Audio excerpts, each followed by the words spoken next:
പെയിന്റിങ്ങിലും ക്രാഫ്റ്റിലും ഒരുപോലെ വിസ്മയങ്ങൾ തീർക്കുകയാണ് നയന ഗിരീഷ്.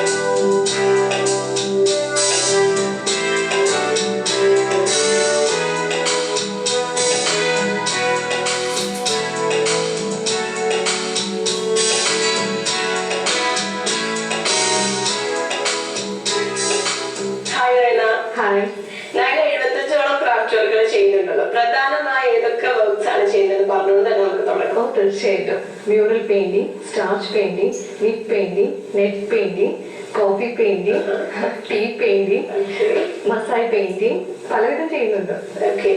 എങ്ങനെയാണ് ഈ ക്രാഫ്റ്റ് വർക്കിനോടുള്ള ഒരു താല്പര്യം തുടങ്ങിയത്? ശരിക്കും പറഞ്ഞാൽ അമ്മ തന്നെയായിരുന്നു എന്റെ ഇൻസ്പിറേഷൻ. അമ്മ നന്നായിട്ട് തുന്നുമായിരുന്നു. അപ്പൊ അമ്മ വർക്ക് ചെയ്യുന്നുണ്ടായിരുന്നു. അത് കഴിഞ്ഞ് വന്ന് അമ്മ തുന്നുന്നത് ഞാൻ കണ്ടിട്ടുണ്ട്. അന്ന് തുടങ്ങിയത് ശരിക്കും പറഞ്ഞാൽ ഇഷ്ടം. പിന്നീട് എനിക്ക് ഒരു എയ്ത്തൊക്കെ എത്തിയപ്പോഴാണ് എനിക്ക് മനസ്സിലാവുന്നത് എനിക്ക് എന്തൊക്കെയോ ചെയ്യാൻ പറ്റും എന്ന് തോന്നി തുടങ്ങിയത്. ടാലന്റ് ഉണ്ടെന്ന് മനസ്സിലായത്. എന്നുവെച്ചാൽ ടീച്ചേഴ്സ് കുറച്ച് ഫ്ലവേഴ്സ് ഒക്കെ ഉണ്ടാക്കാൻ പഠിപ്പിക്കുന്നു. അപ്പൊ അത് ചെയ്യുമ്പോ എനിക്ക് മനസ്സിലാവുന്നുണ്ട്, പെട്ടെന്ന് പഠിച്ചെടുക്കാൻ പറ്റുന്നുണ്ട്. അപ്പൊ നമുക്ക് എനിക്ക് അങ്ങനെയാണ് അന്നാണ് എനിക്ക് സത്യം പറഞ്ഞാൽ എനിക്ക് കുറച്ച് കഴിവുണ്ടെന്ന് തോന്നി തുടങ്ങിയത്. ഇത് പുതിയ ക്രാഫ്റ്റ് എവിടെ ഉണ്ടെന്ന് പറഞ്ഞാൽ അവിടെ പോയി ഞാൻ പഠിക്കും. എത്ര ദൂരെയാണെങ്കിലും ഞാൻ പോയി പഠിക്കും. നമുക്ക് എപ്പോഴും പുതിയത് നമ്മൾ ചെയ്യണം, പഠിച്ചുകൊണ്ടേയിരിക്കണം, അപ്ഡേറ്റ് ചെയ്തുകൊണ്ടേയിരിക്കണം. അപ്പൊ അതുകൊണ്ട് എന്തായാലും പുതിയ വർക്ക് എവിടെയാണെങ്കിലും പോയി പഠിക്കും. വ്യത്യസ്തമായ സ്ഥലങ്ങളിൽ പഠിച്ചതാണ്. ട്രെൻഡ് ശരിക്കും പറഞ്ഞാൽ മ്യൂറൽ തന്നെയാണ് ട്രെൻഡ്. മ്യൂറൽ പെയിന്റിംഗ് ആണ് മെയിൻ ആയിട്ടും പഠിക്കുന്നതും നമുക്ക് ചെയ്തു കൊടുക്കാൻ കിട്ടുന്നതും. വർക്ക് ഒരുപാട് കിട്ടുന്നുണ്ട് മ്യൂറലില്. രണ്ടും ചെയ്യുന്നുണ്ട്. ക്യാൻവാസിൽ പഠിക്കുന്ന കുട്ടികളുണ്ട്, നമ്മള് സാരിയിൽ ചെയ്യുന്നുണ്ട്. ഏതിനാണ് കൂടുതൽ ആൾക്കാർ വരാറ്? സാരിയാണ് ഇപ്പൊ മെയിൻ ആയിട്ടും വരുന്നത്. കേരള സാരീസിലാണ് നമ്മളിപ്പോ മ്യൂറൽ മെയിൻ ആയിട്ടും ചെയ്യുന്നത്.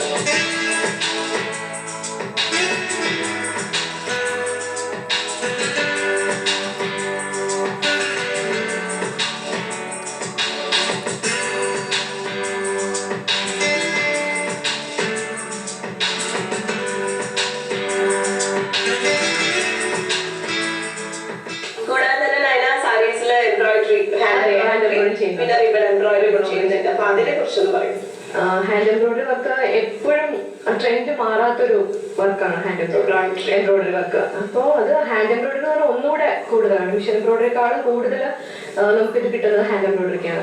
പക്ഷെ ടൈം കൺസ്യൂമിംഗ് ആണ്. എന്നാലും കൂടി നമുക്ക് കാണാൻ ഭംഗി എപ്പോഴും ഹാൻഡ് എംബ്രോയിഡറിയാണ്. മിക്കവാറും ഞാൻ ഓർഡർ അനുസരിച്ച് ചെയ്തു കൊടുക്കുന്നത്. പിന്നെ ഞാൻ ഏറ്റവും ചെയ്യുന്നത് എക്സിബിഷൻസിൽ നമുക്ക് ഏറ്റവും കൂടുതൽ സെയിലാവുന്നത്.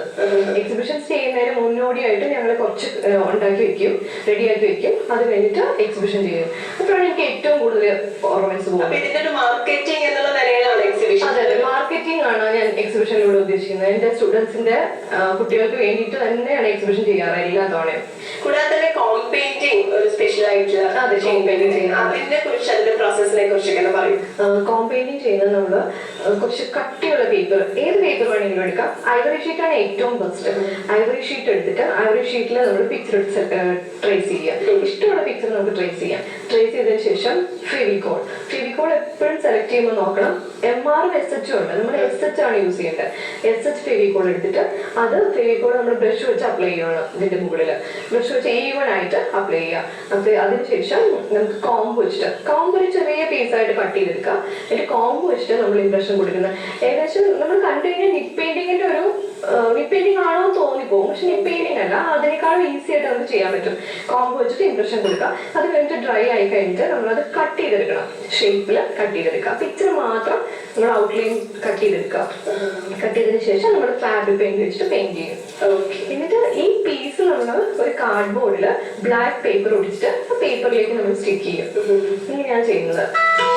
പക്ഷെ എംബ്രോയിഡറി തന്നെയാണ്. പക്ഷെ എംബ്രോയിഡറി തന്നെ നമ്മൾ പലതാ ചെയ്യുന്നത്.